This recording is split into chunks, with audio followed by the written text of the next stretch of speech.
So this slide talks about feminist jurisprudence, whereby obviously the core of their activities of movement is about the imbalances or biasness of law.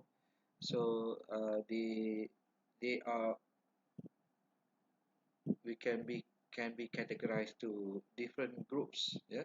So different views about what needs to be done. Okay. So their groups can be categorized into four. The first one is liberal feminism, the second is cultural, third is radical, and the last one is postmodern feminism.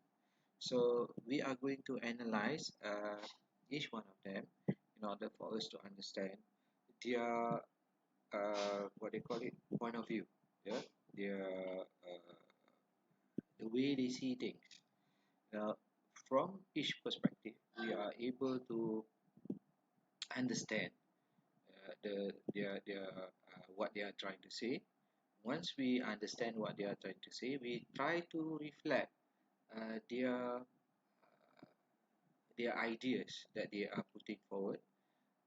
Whether their ideas is having correlationship with the reality that we have in our society today. No matter where the society that we are going to look, irrespective whether it is in the Western world or the Eastern world, right? So we have to understand that. Once we understand each category of the groups, then we will be able to identify clearer with regards to the improvement of law that needs to be done. Okay? Because they are obviously somebody talks, something that is negative. You see, maybe you don't agree with feminists. Some of you might see it as people they go overboard. They have no foundation, no basis, and things like that.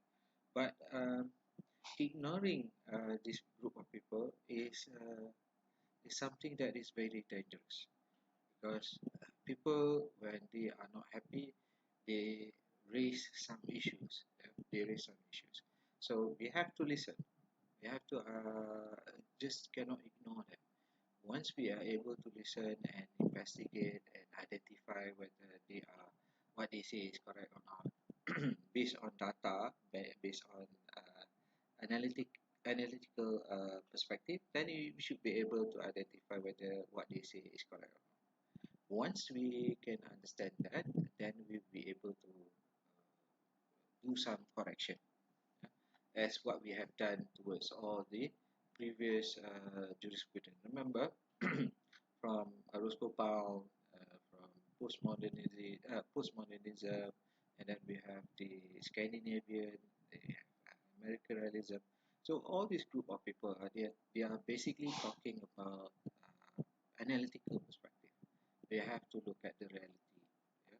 Because jurisprudence too is talking basically about the reality of things. So in order for us to change, we have to look at the reality first.